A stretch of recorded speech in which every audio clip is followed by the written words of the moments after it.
Nah, kita akan bahas tentang konsep validitas dan reliabilitas. Bagaimana instrumen yang kita buat emang sudah layak untuk diteliti, seperti itu ya Mbak ya. Mungkin saya langsung berikan waktunya ke Bu Hilmi. Terima kasih Mbak Mary. Assalamualaikum warahmatullahi wabarakatuh.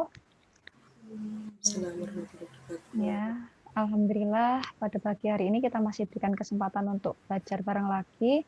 Nah, di sini seperti yang sudah dijelaskan oleh Mbak Mary tadi, kita akan belajar tentang konsep validitas dan reliabilitas. Nah, untuk tujuan pembelajarannya sendiri, di sini kita lebih ke belajar tentang konsepnya dulu. Nanti kemungkinan akan kita lanjutkan di pertemuan minggu depan dengan praktek langsung menggunakan SPSS. Itu. Jadi dari pembelajaran hari ini diharapkan kita bisa lebih memahami tentang konsep validitas dan juga konsep reliabilitas. Nah, sebelum kita belajar dan diskusi bareng tentang konsep validitas dan reliabilitas, di sini kita akan mengerjakan pretest dulu. Untuk link soalnya sudah saya share di kolom chat. Bapak Ibu bisa mengaksesnya dan mengerjakan soal pretest yang sudah disediakan dengan durasi waktu 5 menit dari sekarang.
Bagaimana Bapak Ibu, apakah sudah selesai mengerjakan soal pretestnya?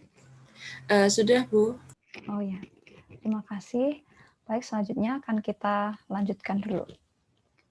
Nah, ini untuk kemarin karena sempat disinggung tentang feedback dari soal pretest dan proses sebelumnya, ini sedikit mereview materi yang minggu lalu sekaligus dengan kita coba untuk melihat hasil dari post-testnya Bapak Ibu semua pada pertemuan minggu lalu ya.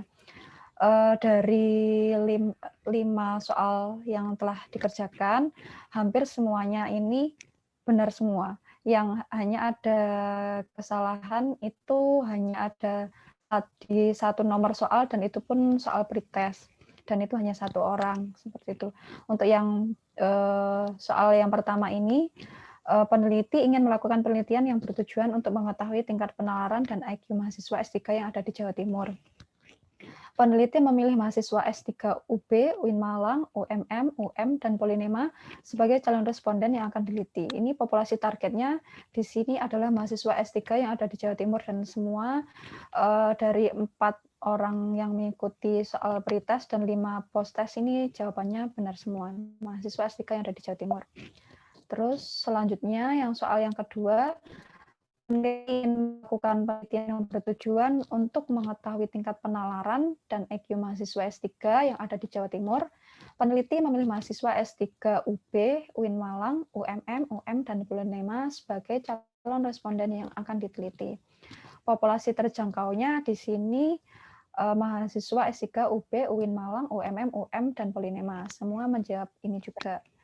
Terus selanjutnya yang ketiga, ini yang ada yang kurang tepat tadi, peneliti ingin melakukan penelitian yang bertujuan untuk mengetahui tingkat penalaran dan IQ mahasiswa S3 yang ada di Jawa Timur. Di sini peneliti memilih mahasiswa S3 UB, UIN Malang, UMM, UM, dan Polinema sebagai calon responden yang akan diteliti. Kemudian peneliti menemukan referensi bahwa tingkat penalaran dan IQ seseorang dipengaruhi oleh jenis kelamin.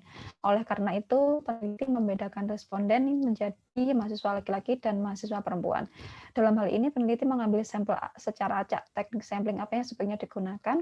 Di sini hampir semuanya menjawab stratified random sampling, dan yang benar jawabannya adalah stratified random sampling. Hanya 1 orang pada saat pretest mengerjakan menjawab soal ini dengan cluster random sampling. Akan tetapi pada waktu post-test beliau sudah menjawab dengan stratified random sampling.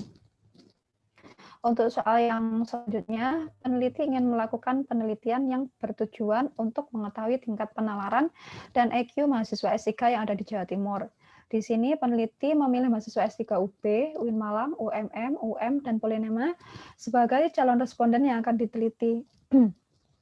Dalam pengambilan sampel, peneliti mendatangi tempat umum untuk mahasiswa S3 di setiap kampus. Kemudian mahasiswa yang ada dan berkenan dijadikan responden, teknik sampling yang digunakan di sini semuanya menjawab accidental sampling, dan insya Allah jawabannya juga accidental sampling.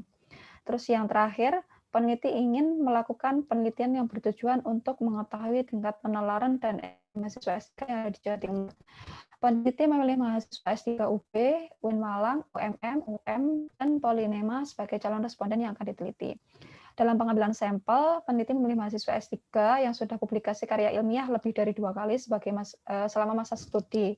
Karena menurutnya mahasiswa tersebut cenderung lebih cocok dijadikan responden terkait dengan penalaran. Di sini teknik sampling yang digunakan adalah purposive sampling, dan semuanya juga sudah menjawab seperti itu. Sekian, ini untuk review sekilas tentang pertemuan yang sebelumnya. Dan sekarang kita akan melanjutkan materinya tentang konsep validitas dan reliabilitas. Nah, dalam melakukan penelitian, ketika kita menggunakan instrumen penelitian, disyaratkan instrumen tersebut harus telah terbukti validitas dan reliabilitasnya.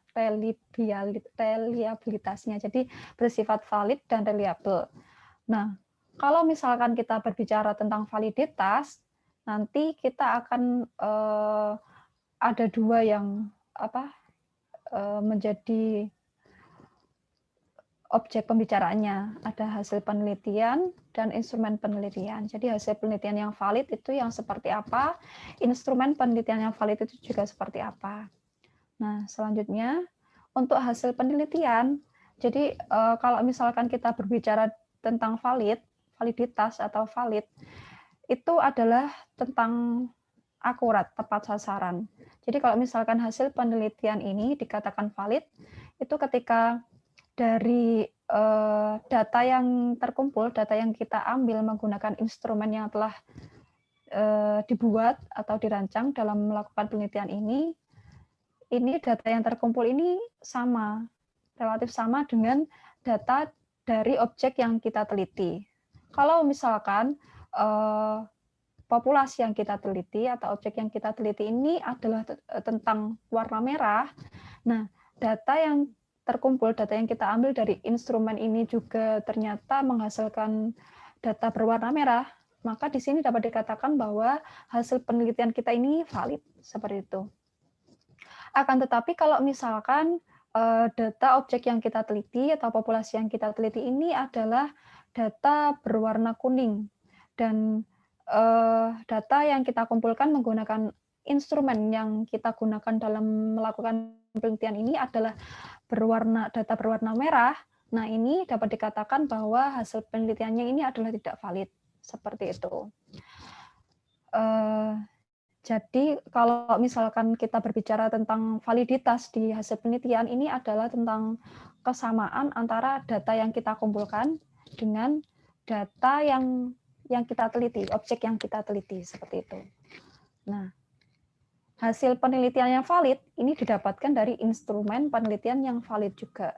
Nah, instrumen penelitian yang valid itu yang seperti apa? Jadi, instrumen penelitian yang valid ini adalah alat ukurnya itu valid.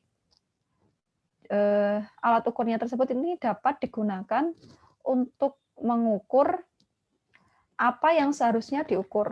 Jadi kalau misalkan tujuan penelitian kita ini adalah untuk mengukur panjang, alat instrumen kita ini harus mampu untuk mengukur panjang. Kayak misalkan meteran. Meteran memang digunakan untuk mengukur panjang, jadi meteran ini merupakan alat instrumen penelitian yang valid untuk mengukur panjang. Termometer ini bisa digunakan untuk mengukur suhu. Jadi kalau misalkan dalam tujuan penelitian kita ini untuk ingin mendapatkan data tentang suhu, nah termometer ini menjadi instrumen penelitian yang valid untuk mengukur suhu karena memang sesuai. Nah, kalau misalkan tujuan kita untuk mengukur panjang, akan tetapi instrumen yang kita gunakan ini adalah termometer. Nah, ini yang menjadi tidak valid karena termometer ini tidak tepat jika kita gunakan untuk mengukur panjang, seperti itu. Jadi, instrumen penelitian yang valid ini secara sederhananya ini dapat digunakan untuk mengukur apa yang memang seharusnya diukur, seperti itu. Selanjutnya, nah, untuk ketika kita berbicara tentang instrumen yang valid, di sini nanti kita akan yang akan kita buktikan kevalidannya atau kita uji validitasnya ini ada validitas internal dan validitas eksternal. Apa sih validitas internal ini? Jadi validitas internal itu adalah kriteria yang ada dalam instrumen secara rasional atau teoritis ini mencerminkan apa yang diukur. Jadi nanti data yang dihasilkan merupakan fungsi dari rancangan dan instrumen yang digunakan. Kalau misalkan instrumen yang kita gunakan ini adalah instrumen tentang kepemimpinan. Nah, nanti data yang dihasilkan juga akan menghasilkan data kepemimpinan. Jadi data yang dihasilkan ini memang fungsi dari rancangan instrumen yang digunakan, istilahnya tepat tadi itu. Instrumen yang digunakan memang fungsinya ya untuk mendapatkan data yang kita cari, kita tuju.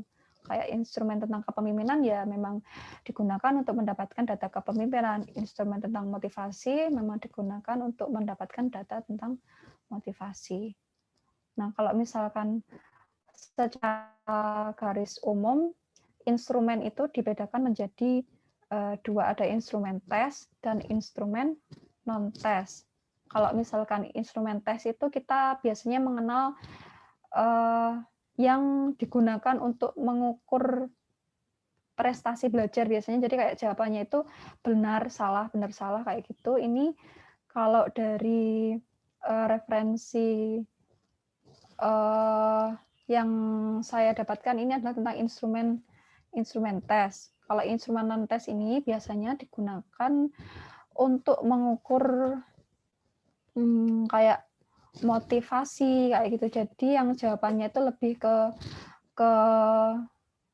bukan benar salah tapi kayak positif negatif atau setuju tidak setuju, suka sangat tidak suka, dan seperti itu masuk di instrumen non tes.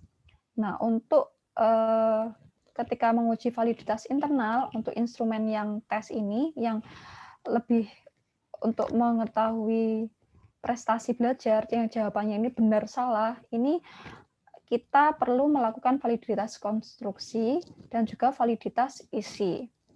Nah, untuk yang instrumen yang berbentuknya ini non-tes atau yang lebih ke kayak motivasi seperti itu, yang jawabannya itu bisa tentang kayak positif negatif, terus suka tidak suka, setuju tidak setuju. Itu nanti pengujiannya menggunakan validitas isi atau content validity. Nah, validitas konstruksi ini di sini instrumen dikonstruksi tentang aspek-aspek yang akan diukur berdasarkan teori tertentu. Nah, setelah instrumennya ini dikonstruksi, nanti selanjutnya dikonsultasikan kepada para ahli. Minimal para ahlinya di sini, kalau menurut Sugiono itu 3 orang. Jadi nanti setelah dikonsultasikan dengan para ahli, outputnya nanti bisa memang menurut para ahli ini sudah valid semua atau ada yang direvisi. Seperti kalau misalkan ada yang perlu yang ada direvisi, berarti direvisi terlebih dahulu, setelah itu dikonsultasikan lagi sampai instrumen tersebut valid menurut para ahli.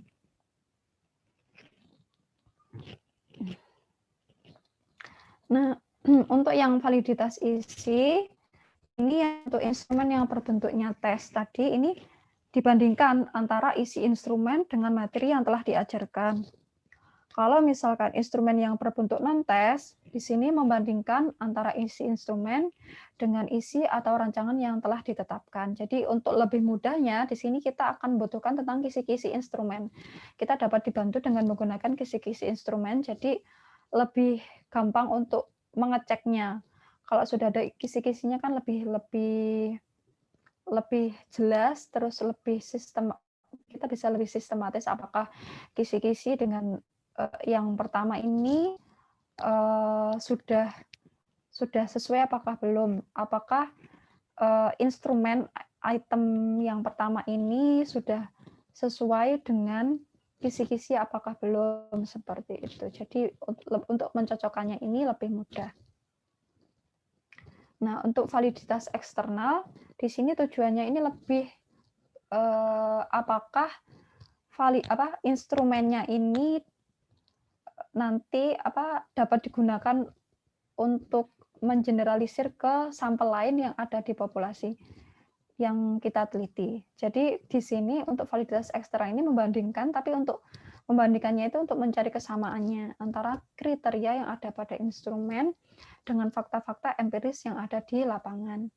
Nah, langkah yang dilakukan ini adalah dengan uji coba pada sampel dari mana populasi diambil. Nah, biasanya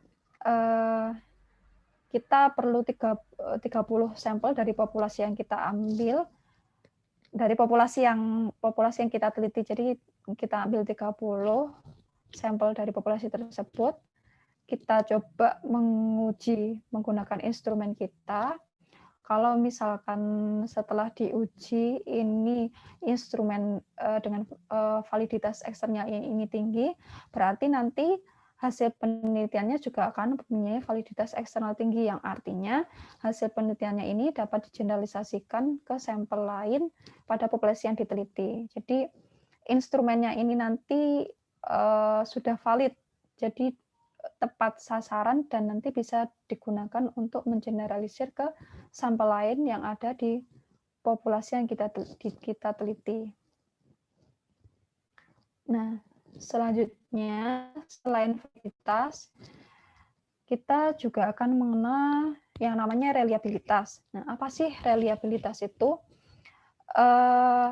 Ada beberapa nama lain biasanya itu reliabilitas ini kayak reliable itu kayak ada yang menyebut keandalan, terus konsisten seperti itu. Jadi yang ide pokoknya itu adalah meskipun pengukurannya ini dilakukan beberapa kali terhadap subjek yang sama, ini nanti hasil yang diperoleh ini juga akan relatif sama. Jadi sejauh mana reliabilitas ini, sejauh mana hasil suatu pengukuran ini dapat dipercaya. Jadi dalam beberapa kali pelaksanaan pengukuran terhadap kelompok subjek yang sama, nanti tetap diperoleh hasil yang relatif sama juga. Nah, di sini ada beberapa poin yang perlu kita perhatikan yang dapat menjadi faktor yang menyebabkan individu itu memiliki nilai tes yang berbeda. Jadi kalau misalkan kita punya instrumen, kita cobakan pada responden yang sama dan dilakukan di waktu yang berbeda, ini ada celah yang bisa menyebabkan ada celah yang bisa menyebabkan nilainya itu tidak sama. Di antaranya ini adalah keadaan psikologis atau fisik individu. Jadi misalkan kita membuat instrumen tentang untuk mengetahui motivasi seseorang. Nah, ketika kita mengujikannya pada individu itu misalkan pada hari ini hasilnya baik karena misalkan dia ini kondisi psikologisnya juga dalam keadaan baik, dalam keadaan yang bahagia, terus tidak ada masalah, tidak ada beban seperti itu. Nah, akan tapi selanjutnya kita akan menguji lagi pada individu yang sama 3 hari kemudian misalkan. Nah, ternyata 3 hari kemudian ini si individu ini sedang mengalami masalah yang menyebabkan dia banyak pikiran. Nah, ini nanti tentu akan mempengaruhi bagaimana dia menjawab tes-tes yang ada pada instrumen yang telah kita berikan. Atau keadaan fisik juga, misalkan apakah ketika mengerjakan soal dalam instrumen itu, individu tersebut dalam keadaan yang kayak lapar, terus kenyang, itu kan nanti juga akan mempengaruhi pikiran dia ketika dia mengerjakan tes-tes yang ada dalam instrumen tersebut. Nah, selain itu juga ada faktor lingkungan. Apakah ketika kita memberikan instrumen untuk dikerjakan oleh responden atau individu itu lingkungannya dalam keadaan yang menyenangkan, tenang atau bising atau misalkan kayak suhunya panas atau gimana itu kan nanti juga akan mempengaruhi juga perbedaan keadaan lingkungan ketika menguji pada hari pengujian pertama dan pengujian yang selanjutnya ini juga nanti akan mempengaruhi bagaimana individu tersebut menjawab tes-tes yang ada di dalam instrumen. Terus juga bentuk atau formula tes. Nah, biasanya kan ada instrumen penelitian itu tujuannya ini sama untuk mendapatkan katakanlah data tentang lama seseorang bekerja di suatu perusahaan tertentu misalkan. Nah, ini kan bentuk pertanyaannya bisa mulai kapan Anda bekerja di perusahaan ini atau sudah berapa lama Anda bekerja di perusahaan ini. Nah, ini contoh sederhananya saja. Mungkin kalau sekilas kita melihat memang ini sama besar kemungkinannya individu itu akan menjawab pertanyaannya ini hasilnya akan sama. Hasil dari yang tadi sejak tahun kapan Anda bekerja dan berapa lama Anda bekerja ini kalau sekilas ini akan menghasilkan jawaban yang sama. Akan tetapi kalau misalkan pertanyaan lain terus bentuknya juga berbeda. Kan nggak semua apa ya, individu itu bisa menangkap yang dengan mudah kayak gitu langsung apa ya, menjawab dengan sama. Kalau misalkan pertanyaannya kurang jelas atau mengecoh, ini bisa saja nanti individu itu akan menjawabnya pun juga akan berbeda dari jawaban pada tes pertama dengan tes selanjutnya juga akan berbeda. Terus di sini juga bisa disebabkan oleh penilaian ganda. Jadi terkadang ada juga tes atau instrumen itu yang dinilai oleh beberapa penilaian. Jadi penilaiannya ini ganda. Nah, faktor dari penilai, keadaan penilainya sendiri tentang apa pengalamannya, terus pemahamannya. Nah, ini nanti kan juga akan bisa mempengaruhi bagaimana penilai tersebut menilai jawaban dari individu yang mengerjakan tes tersebut. Nah, faktor-faktor ini yang sebaiknya ini dikontrol oleh peneliti agar sebisa mungkin tidak terlalu mempengaruhi jawaban dari responden. Bagaimana dibuat agar kasarannya itu kayak seragam. Jadi keadaan ketika melakukan pengujian waktu pertama dengan waktu yang berikutnya ini relatif homogen, sehingga tidak akan ada faktor-faktor lain di luar dari instrumen itu sendiri yang mempengaruhi jawaban dari si responden. Terus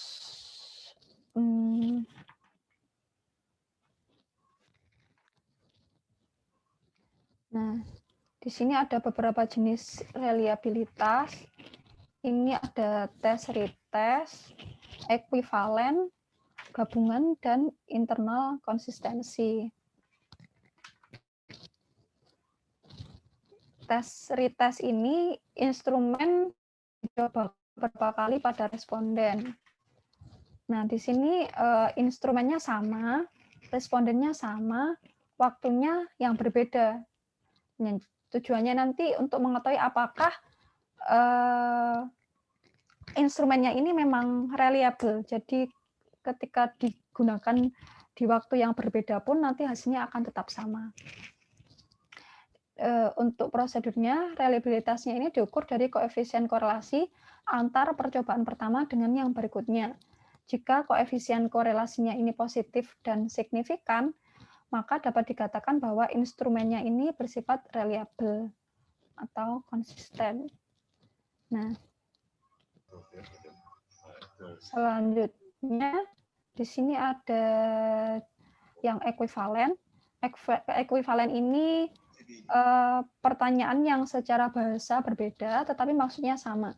Seperti yang sempat saya contohkan di awal tadi, kalau misalkan maksudnya itu ingin mengetahui berapa lama seseorang ini bekerja di suatu perusahaan. Nah, dari maksud tersebut, ini bahasanya yang dibikin, bahasa yang dibuat untuk instrumennya kan pertanyaannya bisa berbeda-beda, bisa mulai kapan Anda bekerja di perusahaan ini, atau sudah berapa lama Anda bekerja di perusahaan ini. Nah, ini kan bahasanya berbeda, tapi tujuannya atau maksudnya sama. Nah, ini prosedurnya ini dilakukan sekali. Instrumennya yang berbeda tadi, dua instrumen yang berbeda tadi, kayak pertanyaan yang satu itu tadi, berapa lama Anda bekerja, dan sejak kapan Anda bekerja, itu kan dua instrumen yang berbeda. Ini kita ujikan pada responden yang sama dan waktunya sama. Nah, setelah itu nanti kita akan ukur reliabilitasnya ini diukur dari koefisien korelasi antar data instrumen dengan instrumen yang dijadikan ekuivalen. Dari dua instrumen yang bahasanya berbeda tapi maksudnya sama tadi itu. Terus setelah dihitung koefisien korelasinya, jika koefisien korelasinya ini positif dan signifikan, maka dapat dikatakan instrumennya ini bersifat reliable seperti itu. Nah, selanjutnya ini ada jenis pengujian reliabilitas gabungan. Di sini menggabungkan yang tes retest tadi dan yang ekuivalen. Jadi mencobakan instrumen yang ekuivalen beberapa kali ke responden yang sama. Prosedurnya di sini pengukurannya dengan mengkorelasikan dua instrumen, kemudian dikorelasikan di pengujian kedua, selanjutnya dikorelasikan secara silang. Nah, ketika koefisien korelasi dari semuanya ini positif dan signifikan, berarti dapat dikatakan bahwa instrumennya ini bersifat reliable. Kalau biar lebih gampang, mungkin ini ilustrasinya. Jadi, ini kita punya dua instrumen. Instrumen pertama dan ini instrumen kedua yang kita anggap ekuivalen, kita uji ekuivalen. Nah, dari dua instrumen ini kita ujikan pada responden yang sama, tapi juga diujikan lagi pada waktu yang berbeda. Ini pengujian pertama di hari pertama, pengujian kedua di hari berikutnya atau di waktu berikutnya.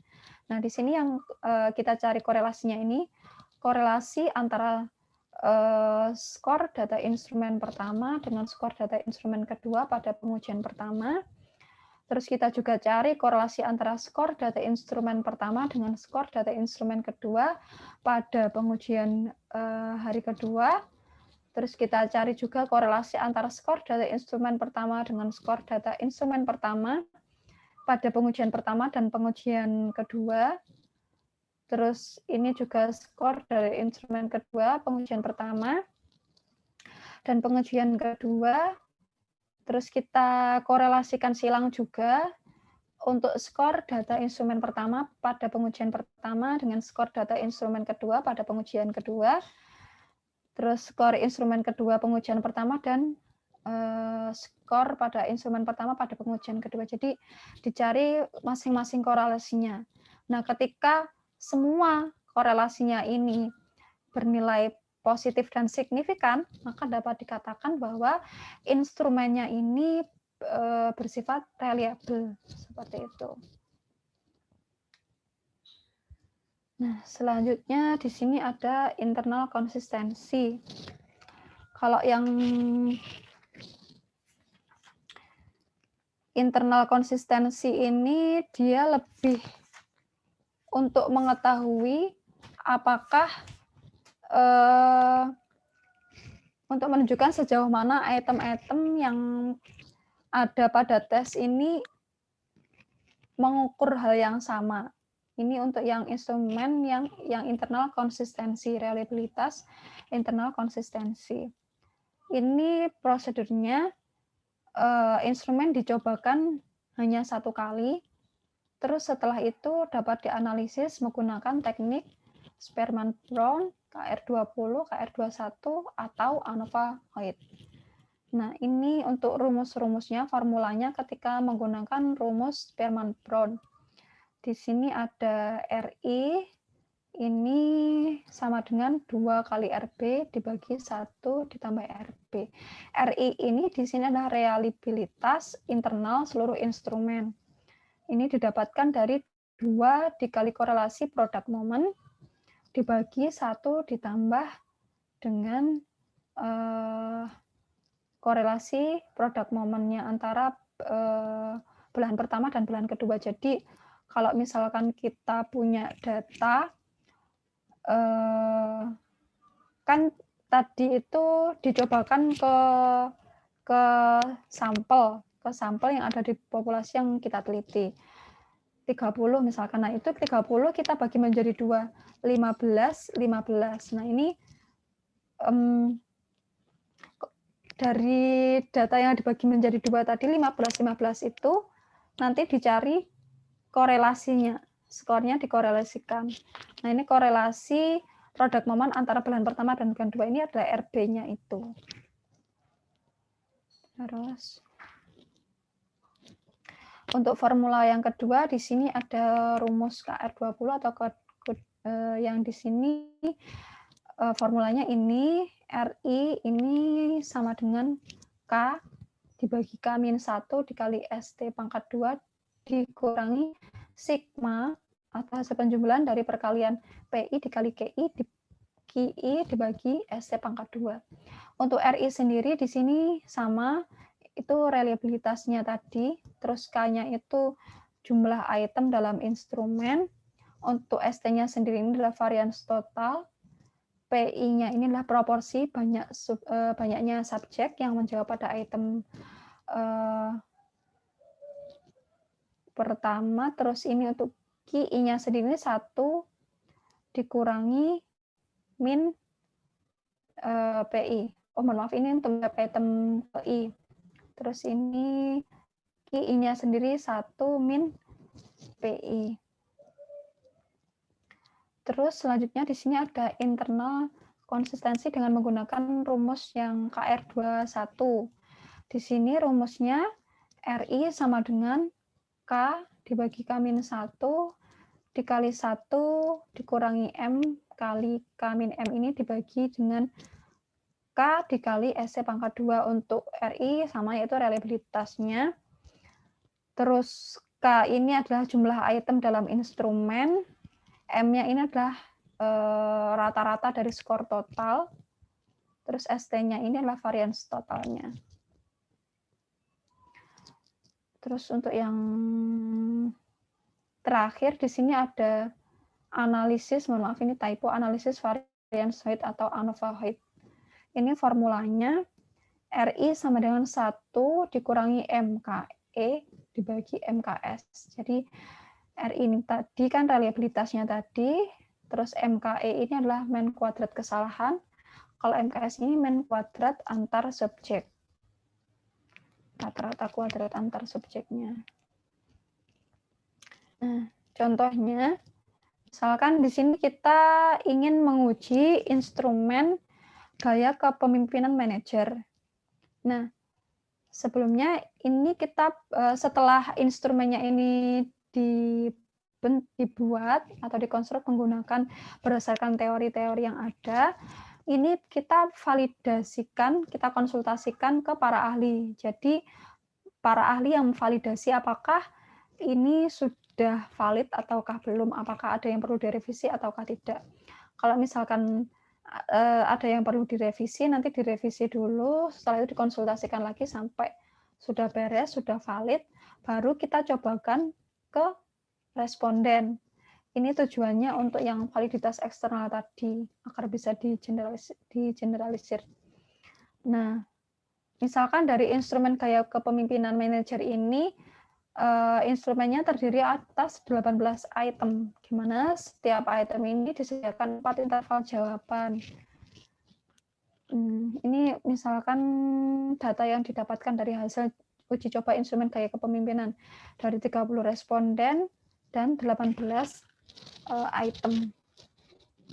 Jadi ini kan tadi di sini 4 interval jawaban. Jadi jawabannya bisa dari 1, 2, 3, dan 4. Ini jawabannya.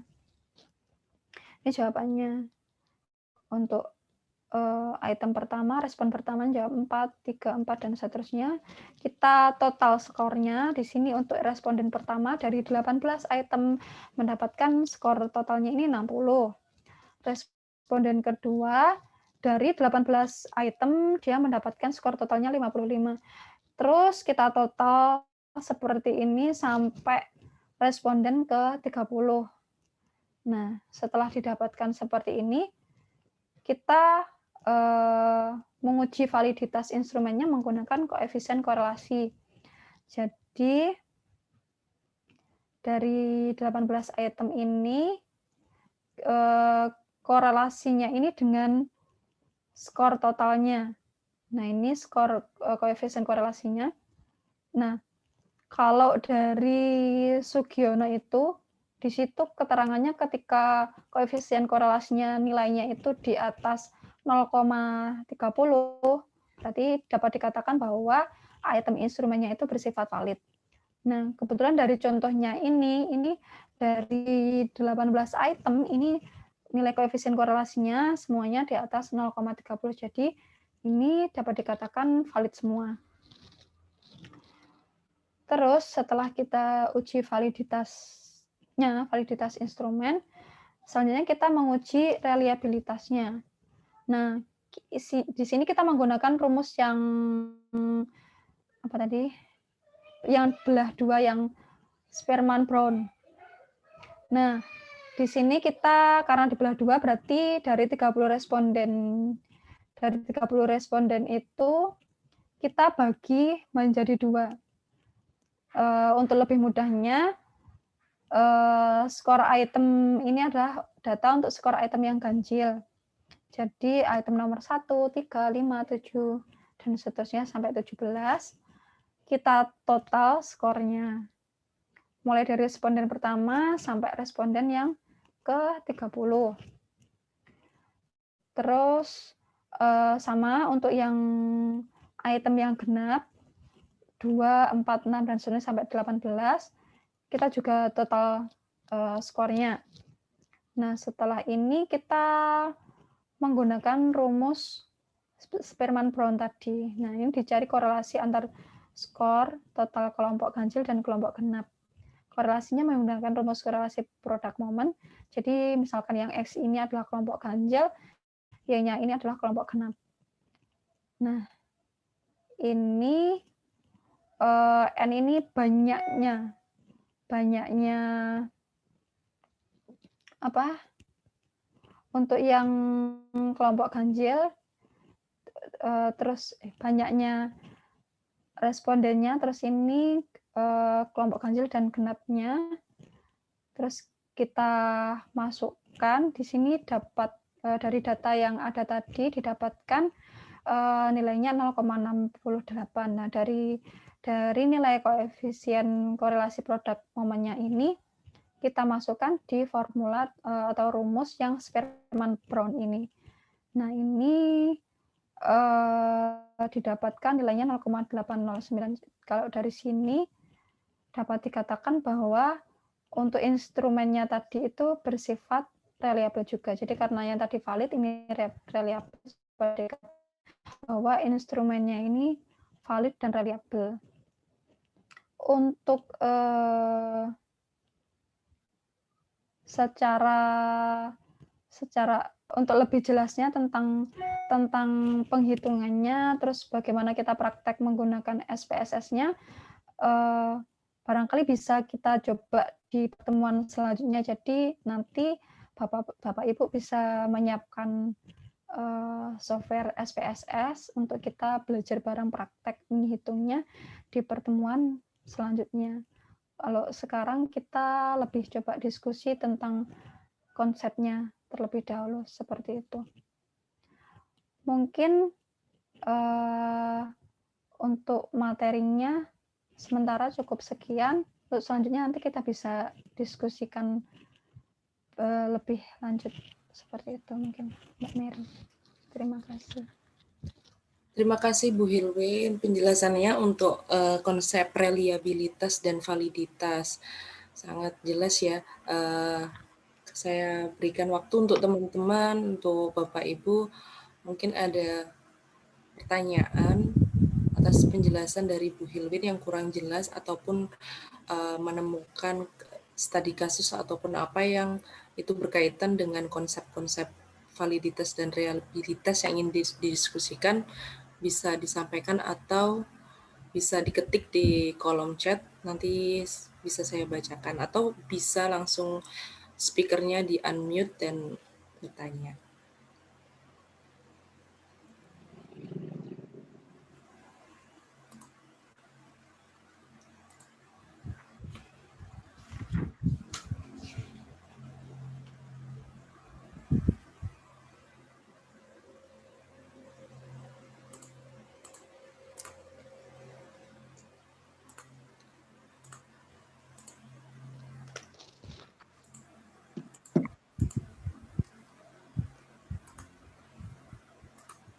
Saya persilakan untuk teman-teman, Bapak Ibu, mungkin ada yang ingin ditanyakan?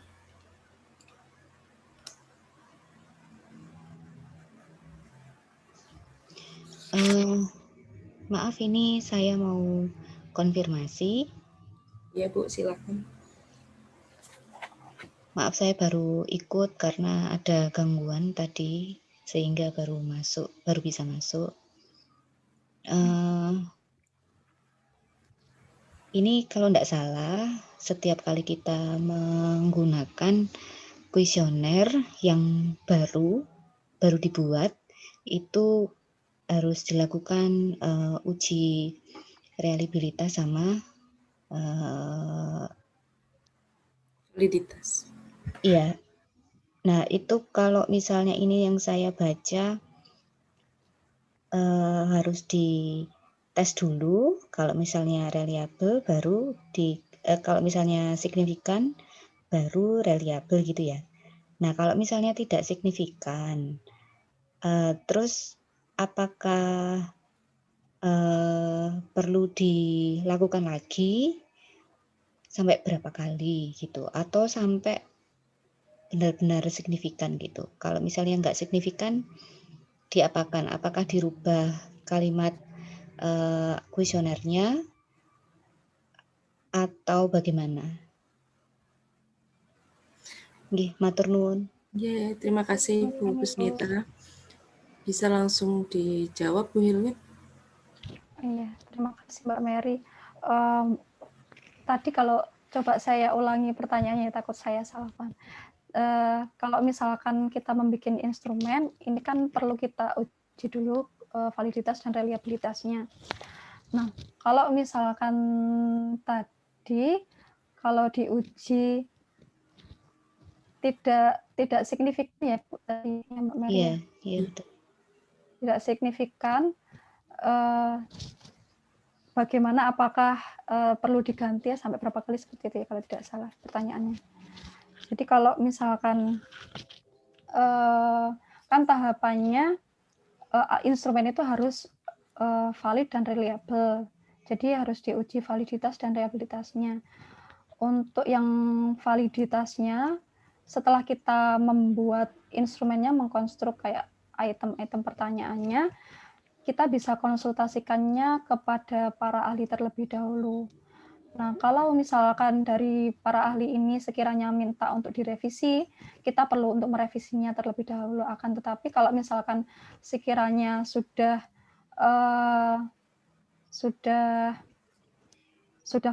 valid semua, ini baru kita bisa mencoba untuk mengujikannya ke sampel. Ini untuk yang validitas, tapi untuk yang reliabilitas, kan tujuannya untuk mengetahui apakah instrumennya ini ketika kita gunakan berulang kali, hasilnya juga akan tetap relatif sama, atau instrumen ini dapat dipercaya, seperti konsisten seperti itu. Nah, kalau misalkan ternyata tidak konsisten atau tidak signifikan, ini kita bisa mengubahnya kan. Kalau misalkan dari referensi yang saya baca, kalau yang reliable ini penyebabnya ini kalau misalkan hasilnya itu tidak signifikan, ini ada beberapa kemungkinan. Jadi tidak serta-merta instrumennya itu tidak reliable. Bisa jadi karena ketika kita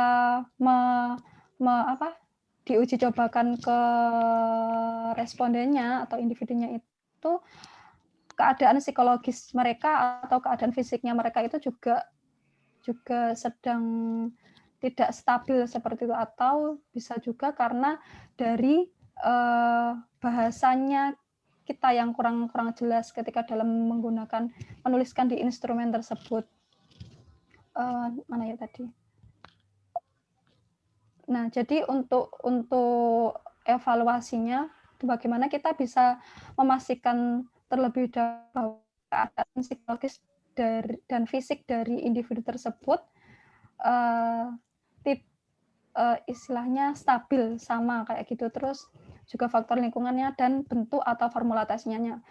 Ini yang bisa kita jadi acuan, mungkin bahasanya bisa kita ubah agar lebih jelas seperti itu. Jadi tidak rancu. Kalau misalkan tidak signifikan, jadi bisa kita kembali cross check tentang keadaan respondennya tadi, baik psikologis maupun fisiknya, terus faktor lingkungannya, dan juga dari formula tesnya. Jadi formula tesnya bisa diubah bahasanya agar lebih jelas. Kalau misalkan sudah kita evaluasi, sudah kita rubah, kita bisa uji cobakan lagi. Apakah masih sudah reliable ataukah belum, kayak gitu. Untuk pengujiannya sampai berapa kali, kalau misalkan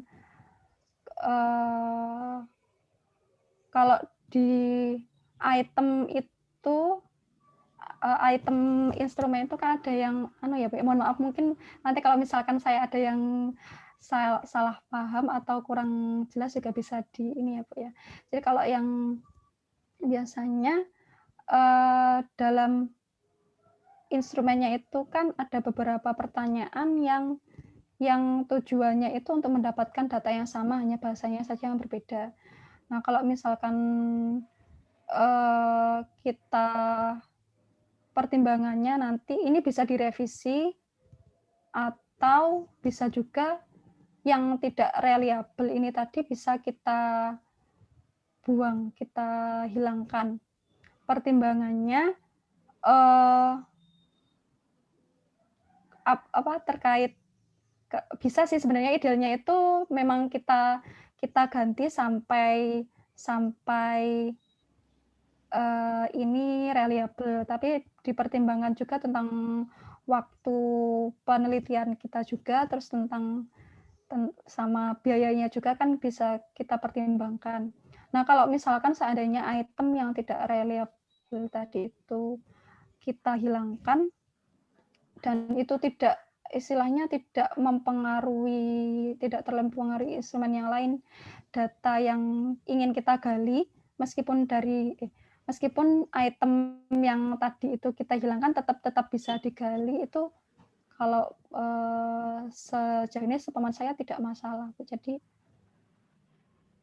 bisa direvisi dulu tentang bahasanya tadi, dievaluasi keadaannya juga. Kalau misalkan masih tetap belum reliable, ini kalau sekiranya sudah diganti tetap tidak reliable, dan kalau misalkan dihilangkan juga tidak terlalu berpengaruh terhadap data yang akan kita ambil.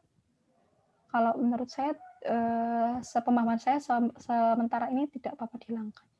Atau mungkin ini sesuai enggak Bu dengan pertanyaannya Ibu tadi? Iya, sesuai kok. Nggih. Nggih, sesuai. Matur nuwun sangat. Sami-sami Bu. Kita lanjut ke pertanyaan dari Bu Yusi ya Mbak. Iya. Nah, dari pertanyaan Bu Yusi ini, apakah kita perlu melakukan uji validitas dan reliabilitas pada kuesioner standar yang sudah umum digunakan? Misal, kuesioner kualitas hidup dari WHO yang sudah dibahasa Indonesiakan dan sudah pernah digunakan oleh peneliti lain.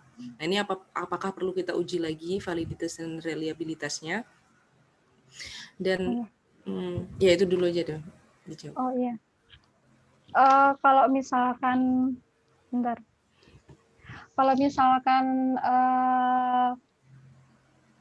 kuesioner, apakah kita juga perlu melakukan kuesioner yang sudah standar yang umum digunakan ini tidak perlu kita uji validitas dan reliabilitasnya. Tetapi tetap nanti ada beberapa catatan. Kayak misalkan meteran kayak gitu kan, itu instrumen untuk menghitung panjang yang itu juga sudah standar. Jadi kan kita tidak perlu untuk menguji lagi validitas dan reliabilitasnya. Kayak termometer itu kan juga alat instrumen sebenarnya, dan itu juga sudah standar. Jadi kita tidak perlu menguji validitas dan reliabilitasnya. Nah, kan tetapi ada beberapa poin yang perlu kita perhatikan ketika kita menggunakan validitas yang sudah standar seperti itu. Jadi kita harus memastikan bahwa populasi yang digunakan oleh, sebentar, mana ya?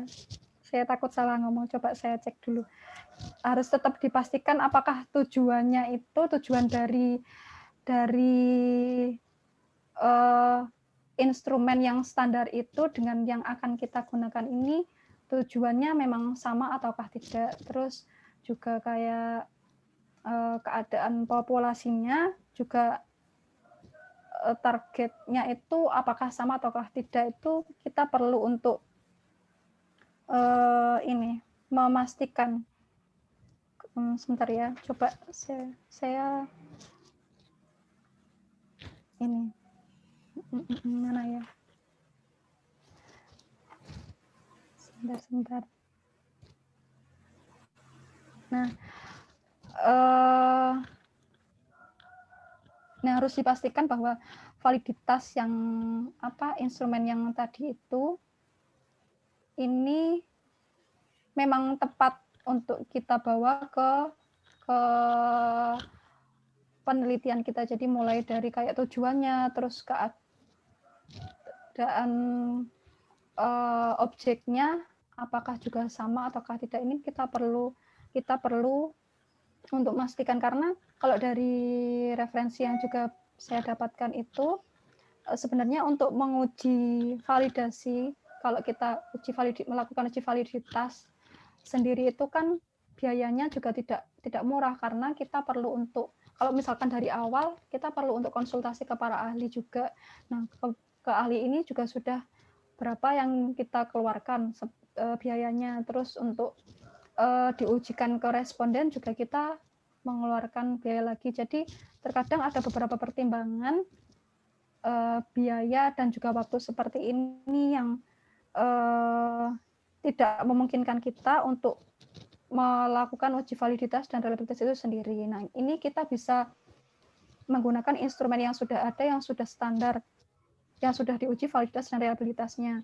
Akan tetapi kita tetap harus memperhatikan apakah instrumen dari yang standar tersebut itu memang benar-benar sesuai dan bisa kita masukkan ke penelitian kita ataukah tidak. Kita bawa ke untuk kasus studi kita apakah tidak, situasi kita apakah tidak, seperti itu. Di antara pertimbangannya itu kayak yang bisa diperjelas itu kayak bukti validitasnya, prosedur validasinya yang digunakan dalam studi harus konsisten dengan standar yang diterima. Jadi kita perlu mengecek itu juga, memastikan bahwa apakah instrumen yang sudah ada itu memang bisa masuk ke studi yang sedang kita lakukan, seperti itu. Mungkin seperti itu Mbak Mary, atau ada tanggapan? Iya, terima kasih Mbak. Apakah Bu Yusi cukup menerima jawaban dari Mbak Hilwin, atau ada sanggahan atau ada tambahan lainnya terkait yang pertanyaan pertama ya Bu? Iya. Jika tidak, nanti saya akan lanjut ke pertanyaan kedua dari Bu Yusi.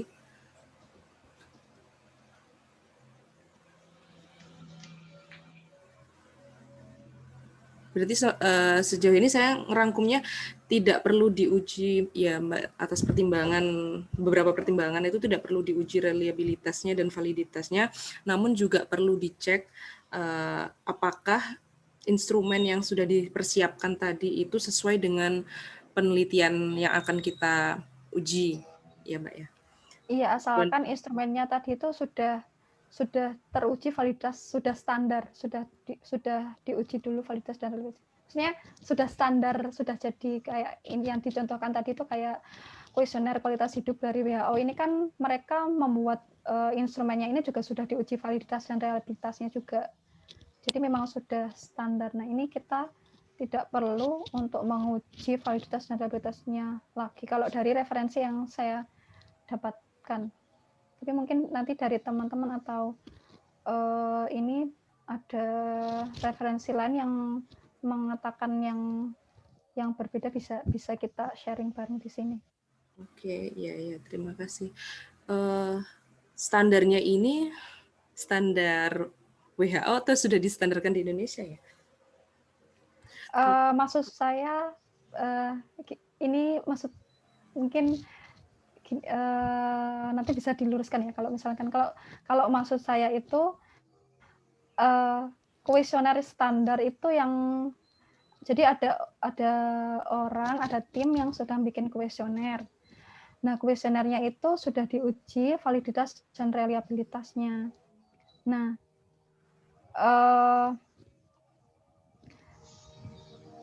jadi sudah standar. Saya gimana sih kata-kataku?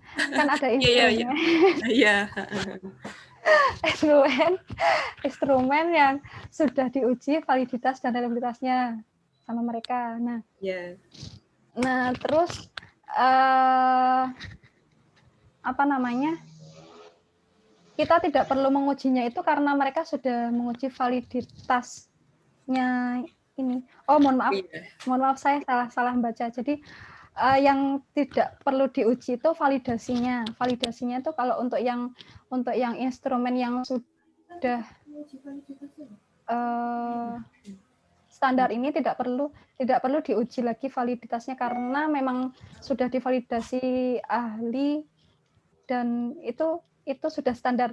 Nah, ini tidak hanya untuk yang oleh WHO saja. Jadi kalau misalkan ada penelitian lain yang menggunakan instrumen dan mereka sudah menguji itu valid dan reliable. Nah, ini juga maksudnya tidak harus WHO ini tadi hanya salah satu contoh saja gitu Mbak Mir. Iya. Oke. Berarti yang tidak perlu diuji adalah reliabilitasnya. Kalau validitasnya tetap diuji. Kebalik nggak ya ini ya? Kebalik. Yang perlu diuji adalah kalau dari referensi yang saya dapatkan itu ketika kalau dia itu di papernya itu beliau bilang kalau validasi, kalau misalkan kita melakukan uji validasi sendiri itu bisa saja alhamdulillah banyak biaya, dan untuk kasus seperti ini kita tidak perlu melakukan uji validasi sendiri. Kita bisa menggunakan instrumen yang sudah diuji validitasnya sudah valid. Nah, akan tetapi kita juga harus tetap berhati-hati apakah instrumen tersebut itu bisa apa namanya dibawa masuk ke kasus penelitian kita, apakah tidak seperti itu. Jadi harus tetap dilihat tujuannya sama atau tidak, terus keadaan populasinya, targetnya itu tujuannya sama atau enggak, seperti itu. Oke, bisakah itu disebut adopsi instrumennya? Bisa sih kayaknya. Oke. Ya. Kita lanjut di pertanyaan kedua dari Bu Yusi lagi, Mbak. Apakah bisa suatu kuesioner itu setelah diuji hasilnya valid tapi tidak reliable, atau reliable tapi tidak valid? Terus jika seperti itu, apakah penanganannya sama? Bisa saja. Jadi bisa kuesioner itu valid tapi tidak reliable, dan juga bisa reliable tapi tidak valid. Kalau misalkan untuk yang kasus di instrumen dia valid tapi tidak reliable, ini bisa kita, nah ini untuk yang kebetulan ini untuk slide-nya pas untuk yang mempengaruhi hasilnya berbeda. Kan kalau reliable berarti dari instrumen yang ada itu nanti hasilnya akan relatif sama. Hasilnya itu nanti akan relatif sama dari beberapa waktu dilakukan pengujian. Nah, kalau misalkan valid tapi dia tidak reliable, ini mungkin bisa dikoreksi kayak item-itemnya, kayak pertanyaannya mungkin bisa diubah atau bagaimana seperti itu. Nah, nanti kalau misalkan sekiranya tetap setelah kayak direvisi ternyata tetap tidak reliable. Nah, itu kalau misalkan kasusnya kayak yang ditanyakan Bu Husnita tadi, kalau misalkan sekiranya dari item yang ternyata tidak reliable tersebut setelah direvisi dan tetap tidak reliable, dan kalau misalkan dihilangkan itu tidak mengubah dari fungsi instrumennya itu, jadi tujuan dari instrumen tadi itu tetap bisa didapatkan meski tanpa ada item yang dihilangkan tadi itu. Kalau menurut saya tidak apa-apa dihilangkan. Kalau setelah dilakukan revisi dan kayak pengkondisian ini ya, keadaan psikologis, fisik, terus faktor lingkungannya dibuat sehomogen mungkin, tapi tetap tidak reliable, barangkali kalau misalkan itemnya tersebut dihilangkan, tidak apa-apa dihilangkan. Terus kalau misalkan yang tidak valid, kalau valid dan tidak, ini kan berarti dia lebih berhubungan dengan teori, karena apakah instrumen yang kita gunakan ini memang tepat sasaran dengan tujuan kita ataukah tidak. Nah, ini sedikit banyak lebih berkaitan dengan teori, jadi bisa dicek juga apakah memang instrumennya itu kayak pertanyaannya sudah sesuai dengan yang ada di tujuan dari penelitian kita untuk mendapatkan data tersebut, apakah tidak. Jadi bisa dievaluasi di situ. Terus bisa dikonsultasikan juga ke ahli. Kalau misalkan dari ahli tadi kan kalau ada revisi, kita rombak lagi, kita konsultasikan lagi ke ahli sampai benar, sampai menurut para ahli itu sudah benar seperti itu. Oke. Untuk uji kuesioner revisinya itu tadi, apakah bisa dengan responden yang sama berulang-ulang kali sampai menemukan titik kebenaran, titik yang pas? Boleh. Iya, untuk pengujiannya memang kita menggunakan responden yang sama. Soalnya kan tujuannya itu kalau yang reliable tadi itu kan untuk mengetahui apakah alat instrumennya itu ketika kita gunakan dari waktu ke waktu itu hasilnya akan relatif sama. Nah, kalau misalkan respondennya berbeda, itu malah nanti akan ada faktor lain yang turut mempengaruhi kalau misalkan ada hasil yang berbeda, itu akan ada faktor lain yang mempengaruhi keperbedaannya itu, kayak dari faktor respondennya sendiri aja sudah berbeda. Jadi memang akan lebih baik jika respondennya ini tetap sama. Jika respondennya mau. Respondennya yang untuk kedua, ketiga kalinya udah nggak mau, gimana, Mbak? Nah, itu memang ada beberapa ini sih pertimbangan untuk uji validitas dan reliabilitas itu, ya kayak biaya kan kalau misalkan kita minta tolong untuk mengisi seperti itu nggak cuma-cuma kan kalau jadi pertimbangannya itu ya biaya, ya waktu, seperti itu. Nah, idealnya memang respondennya sama untuk melakukan pengujian, karena kita kan bikin faktor lingkungan atau faktor lain selain dari instrumennya itu sehomogen mungkin, makanya respondennya sama.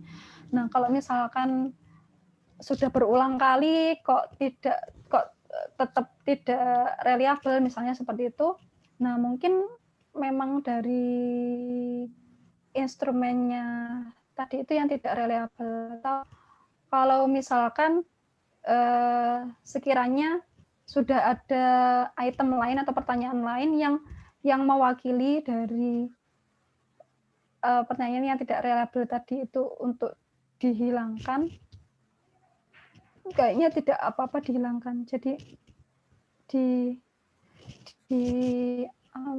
dihilangkan yang tidak reliable tadi. Iya, yang pas Nggak apa-apa. diukur ternyata tidak sesuai, dihilangkan terus diganti yang baru, di mana komposisi pernyataan atau pertanyaannya tetap sama gitu kan, Mbak? Apa enggak? Kalau misalkan dari item yang sudah dihilangkan itu kan ada item-item lain di dalam instrumen. Iya. Nah, itu kalau dengan dihilangkannya yang item yang hilang tadi itu tujuan apa ya? Tujuan untuk mendapatkan datanya atau pertanyaan itu masih bisa diwakili oleh item lain, itu tidak apa-apa, nggak usah di Oh, oke. Iya, iya. Masuk. Terima kasih. Apakah ada feedback dari Bu Yusi?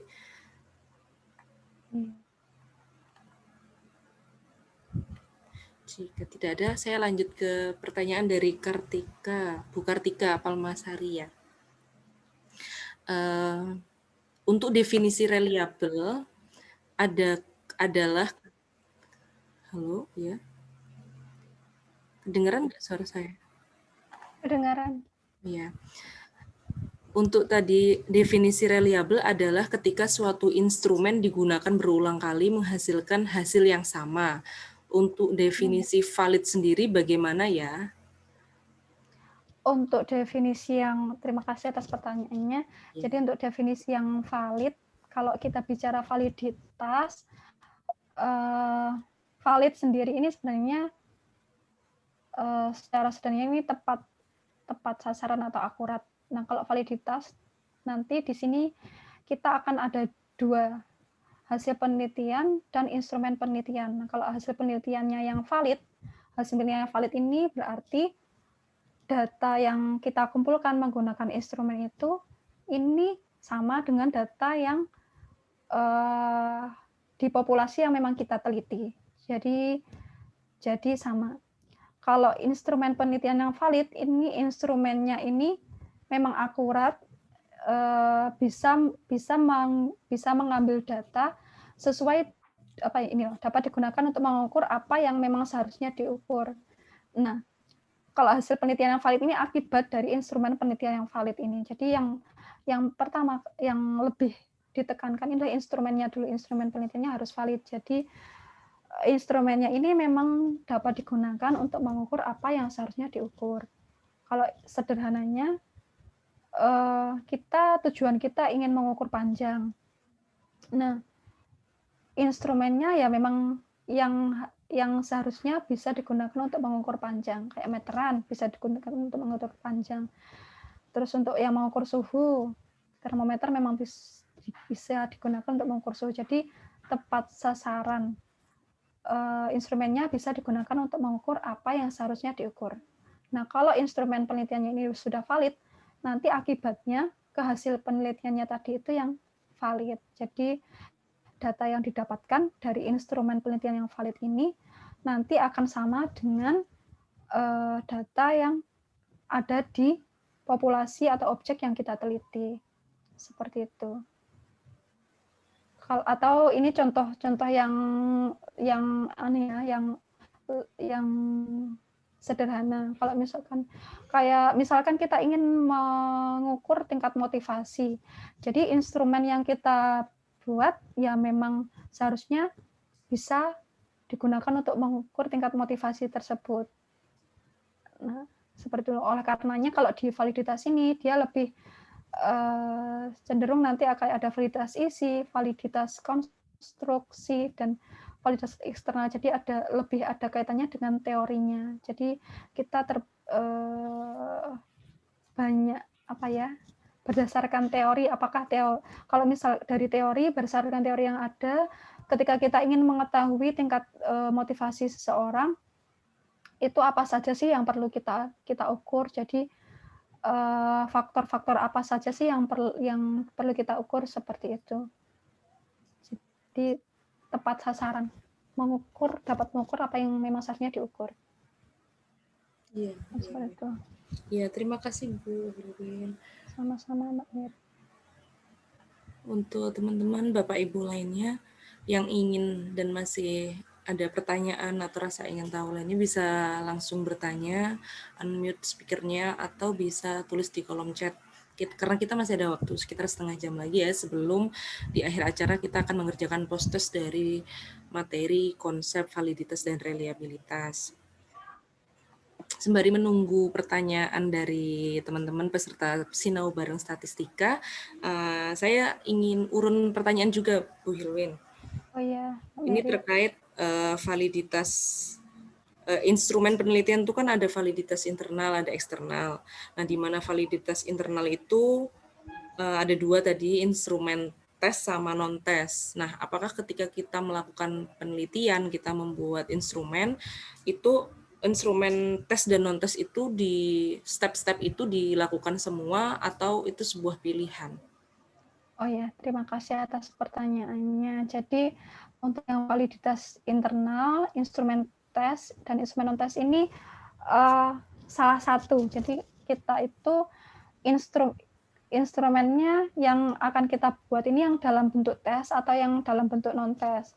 Kalau instrumen yang berbentuk tes ini biasanya dia ini digunakan untuk mengukur tingkat prestasi belajar. Jadi instrumen tes ini yang pertanyaannya ini jawabannya nanti benar salah seperti itu, ini instrumen tes. Kalau instrumen non-tes ini dia lebih digunakan untuk kayak melihat yang jawabannya itu bukan benar salah, tapi kayak lebih ke positif negatif, terus setuju tidak setuju, suka tidak suka, seperti itu, yang bukan untuk prestasi belajar.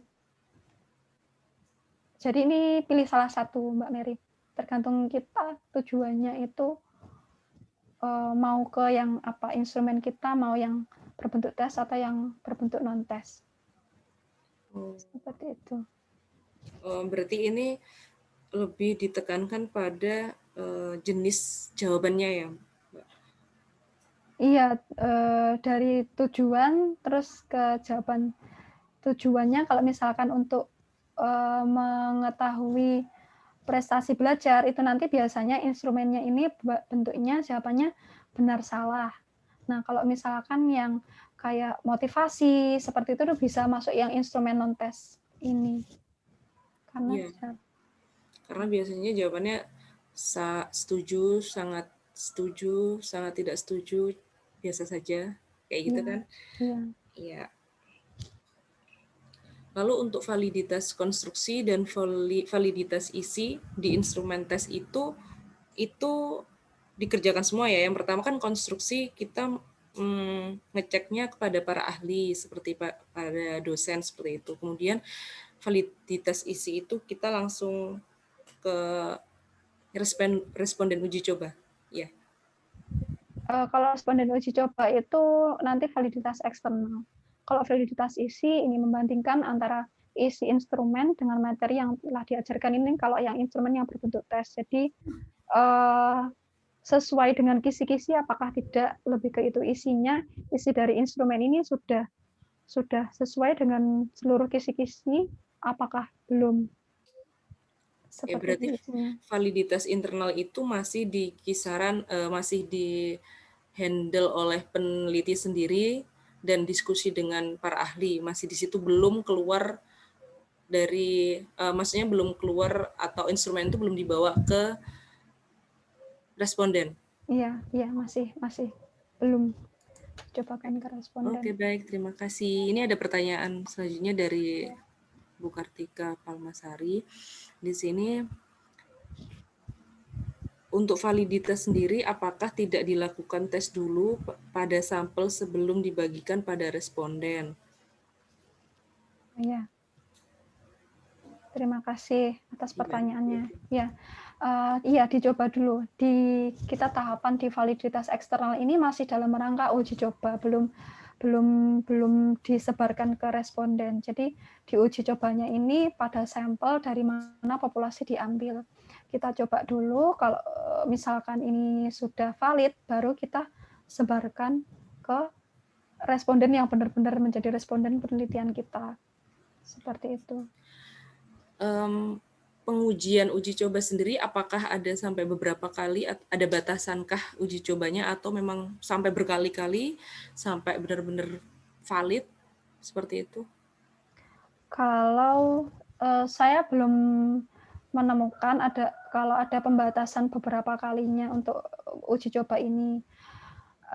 Kalau idealnya memang harus sampai valid biar bisa ini tadi ya, untuk mewakili hasil penelitiannya dapat digeneralisasikan ke sampel lain yang ada di populasi. Nah, sebenarnya kan kayak ada tingkatan validnya, maksudnya tidak ada yang, kalau saya baca di paper itu, penulisnya itu menyebutkan memang tidak ada instrumen itu yang bisa dikatakan valid 100%, benar-benar valid. Kayak misalkan korelasinya itu 1 kayak gitu tidak ada. Nah, jadi kalau dari Sugiono, dia malah menyebutkannya itu kalau misalkan korelasinya di atas 0,30 itu sudah dapat dikatakan bahwa dia betul. Nah, kalau misalkan di bawah 0,30 berarti kan dia tidak valid. Nah, kalau tidak valid ini bisa kita evaluasi dari validitas isinya tadi itu, internalnya. Apakah memang isinya itu juga sudah sesuai, apakah belum, kayak gitu. Jadi kita kembali melakukan evaluasi lagi juga. Oke, ini ada tambahan lagi dari Bu Kartika. Maksudnya apabila instrumen tersebut tidak diuji cobakan karena terkendala waktu dan biaya, apakah masih bisa dicek ataukah harus benar-benar diuji cobakan pada sampel populasi bila ingin dicek validitasnya? Terima kasih. Kalau misalkan tidak, ini iya. Kalau misalkan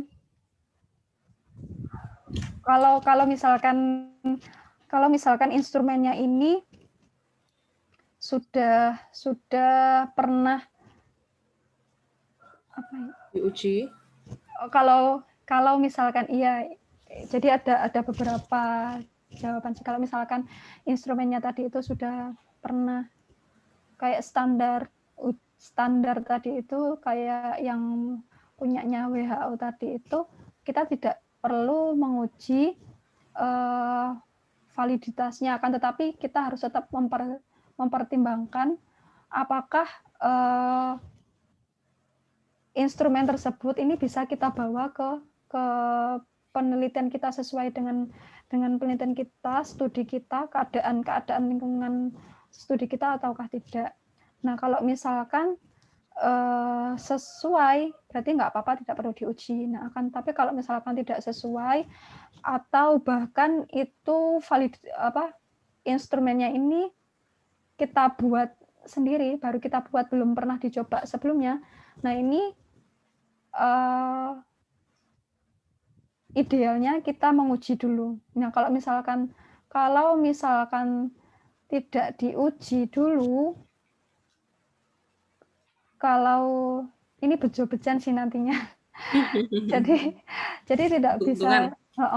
tidak bisa dipastikan. Kalau misalkan tidak diuji dulu, nanti kan tidak terbukti validitas eksternalnya. Artinya kalau tidak terbukti validitas eksternalnya, ini nanti tidak dapat dipastikan apakah alat instrumennya ini nanti itu bisa hasil penelitiannya ini bisa digeneralisirkan ke sampel lain di populasi yang kita teliti. Nah, kalau misalkan ternyata karena kita keterbatasan waktu dan biaya, kita tidak mengujinya terlebih dahulu, tapi langsung disebarkan ke responden, kok ternyata validitasnya bagus. Nah itu kan ini untung-untungan, maksudnya kayak nggak semuanya juga seperti itu gitu loh. Kalau idealnya memang harus diuji terlebih dahulu, seperti itu. Oke, terima kasih Bu atas waktu dan jawabannya, kata Bu Kartika Permasari. Sama-sama. Oke, untuk teman-teman lainnya peserta sinau bareng statistika masih saya persilakan untuk bertanya karena kita masih ada waktu. Jika teman-teman sedang melakukan penelitian misalnya dan masih di tahap untuk menguji instrumen, bisa di-sharingkan juga di sini, bisa sharing ke Bu Hilwin kendalanya atau masih kurang jelas di mananya, atau ada yang masih punya ide penelitian, baru di tahap ide penelitian juga bisa sharing. Seperti itu.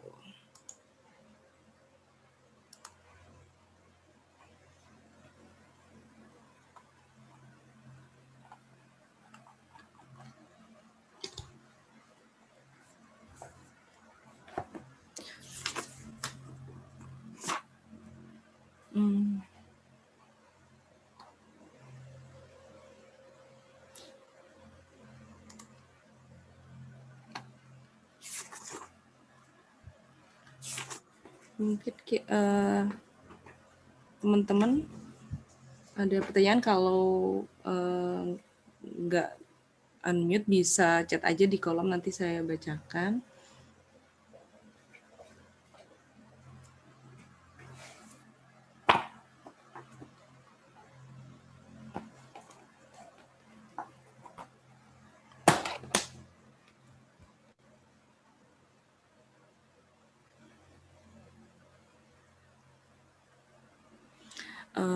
Sembari menunggu teman-teman untuk bertanya, saya mungkin juga mau nyicil pertanyaan lagi ya, Bu Hilwin. Oh iya, silahkan. Untuk di jenis reliabilitas, tadi kan ada jenis gabungan. Nah, apakah itu tadi ada skema dari uji cobanya sendiri, itu diuji semua 6 kali itu? Iya. Iya ini. Iya. Jadi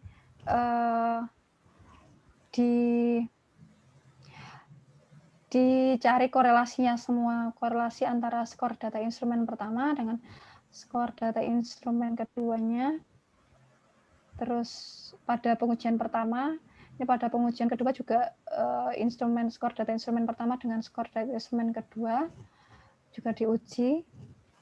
Terus ini juga skor data instrumen pertama dengan skor data instrumen pertama, tapi pada pengujian yang berbeda juga diuji. Terus skor data instrumen kedua pada pengujian pertama dan skor data instrumen kedua pada pengujian kedua juga diuji, terus nanti juga ada pengujian silang. Nah ini dikatakan reliable ketika koefisien korelasinya positif dan signifikan semua. Nah ini sebenarnya dipilih ya, maksudnya apakah kita menggunakan yang tes retest atau ekuivalen ini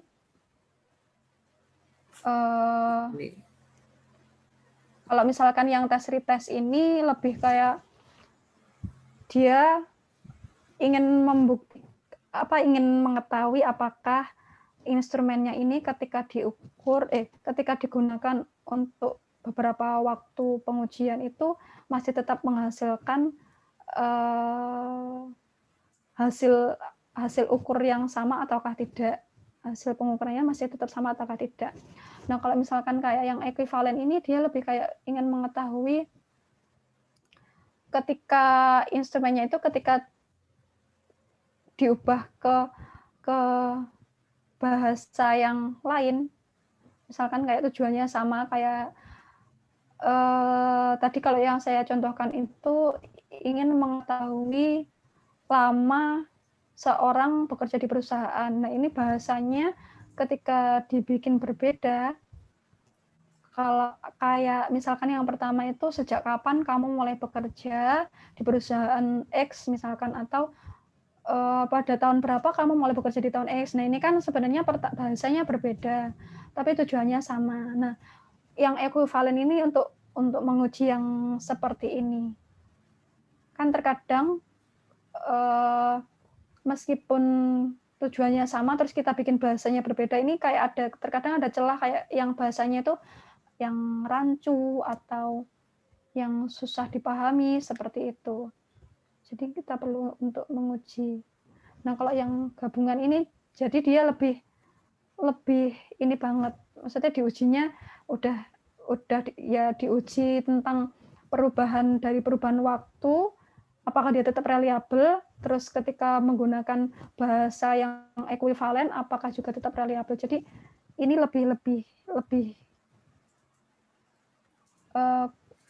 kompleks dan lebih ini juga sih, maksudnya outputnya nanti reliable-nya ini dia selain berarti dia nanti ada bahasa lain untuk mengetahui yang sama.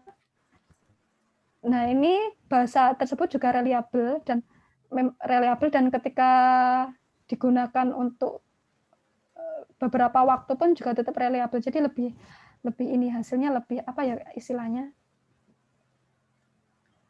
Lebih jelas, lebih kompleks, lebih menyeluruh gitu. Iya, lebih menyeluruh. Oke. Ya. Berarti ini jenis-jenis ini dipilih salah satu ya Mbak, yang mana yang paling sesuai dari instrumen kita. Gitu ya. Tujuan penelitian kita juga dan instrumennya.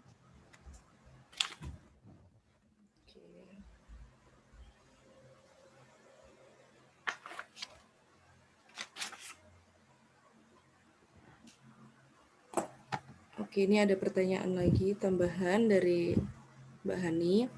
Iya. Apakah jika kita sudah melakukan uji validitas konstruksi, kita masih harus melakukan validitas isi dan validitas eksternal?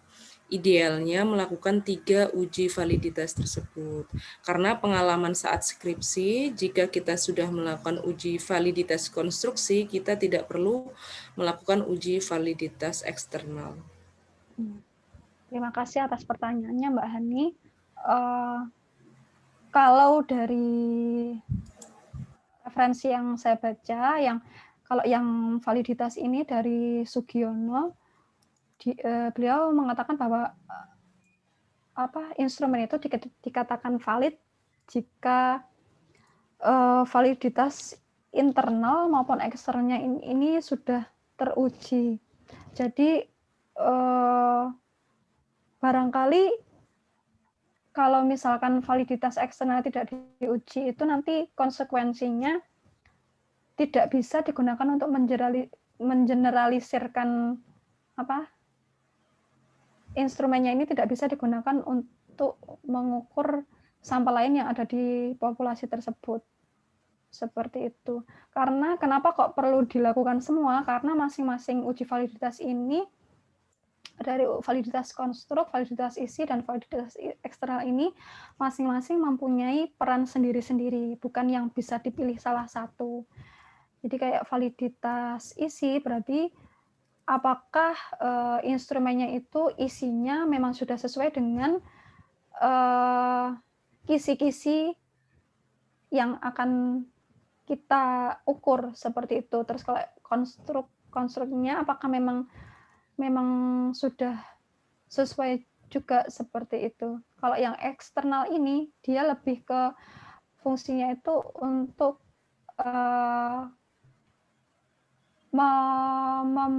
mengetahui atau membuktikan atau menjamin bahwa instrumennya ini itu bisa digunakan untuk sampel lain yang ada di populasi tersebut. Jadi istilahnya itu bisa untuk mengeneralisirkan. Kalau yang validitas eksternal ini fungsinya lebih ke sana. Itu. Kalau misalkan kurang tahu kalau misalkan ada referensi lain yang mengatakan kalau bisa hanya validitas konstruknya saja. Mungkin Kalau sepenangkapan saya ya, ini bisa tapi nanti akan ada konsekuensinya seperti itu. Jadi kayak kurang menyeluruh.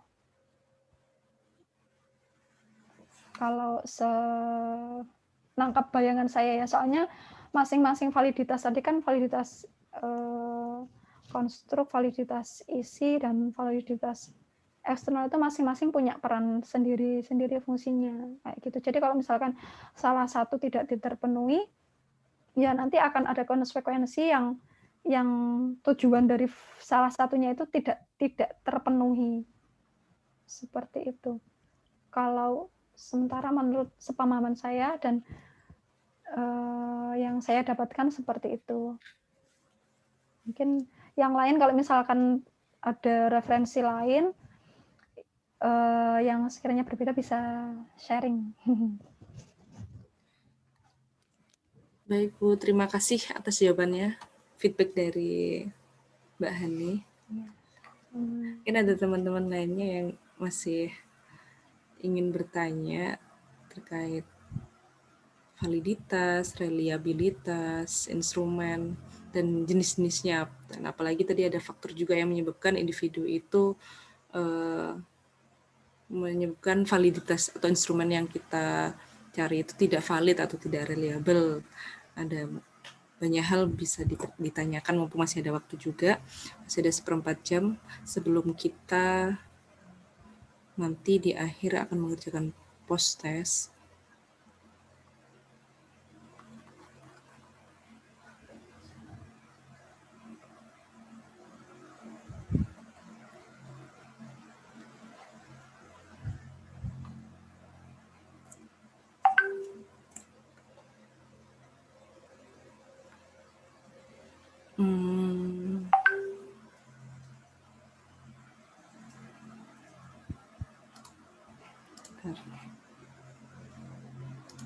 Baik, mungkin bisa dimulai untuk kesimpulan dari hari ini, Bu Hilwin, sebelum kita ke post test.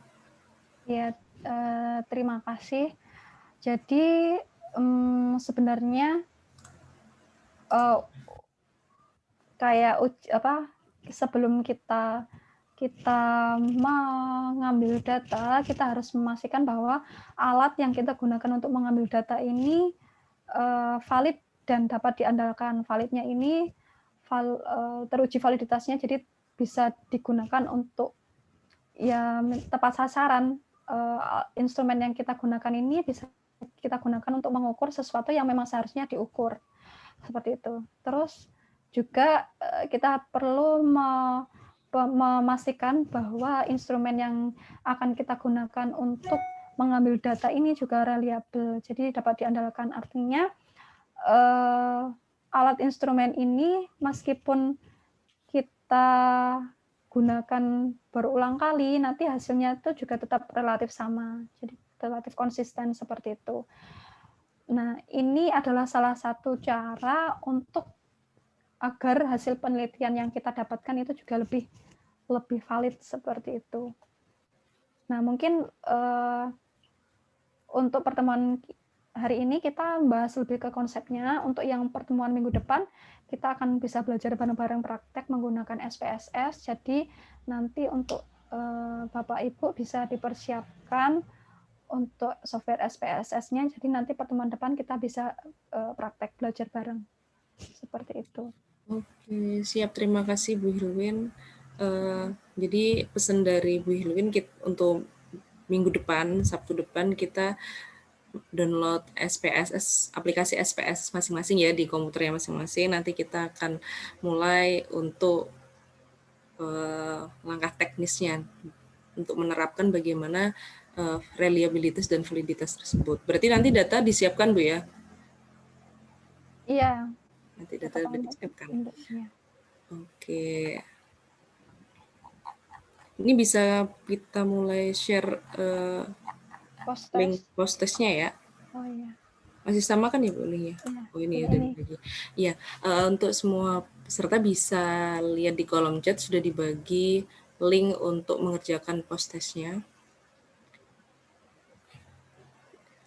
Ini semuanya bisa mulai mengerjakan. Sekarang ada waktu sekitar 10 menit untuk mengerjakan post test ini.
Oke, baik. Apakah teman-teman sudah selesai mengerjakannya?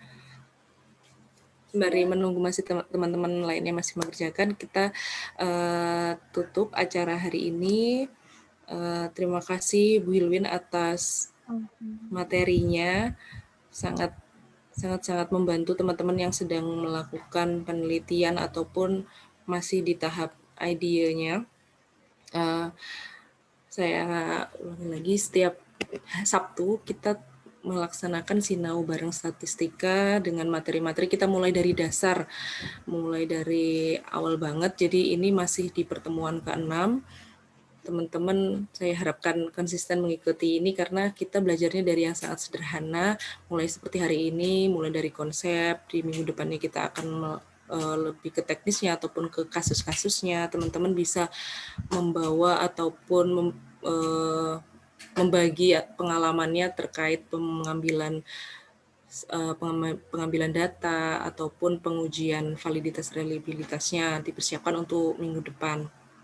Ya, masih di link yang sama juga di melalui Zoom, dan setiap hari Sabtu jam 8 sampai jam 10 dengan dosen yang masih sama, Bu Hilwin. Oke.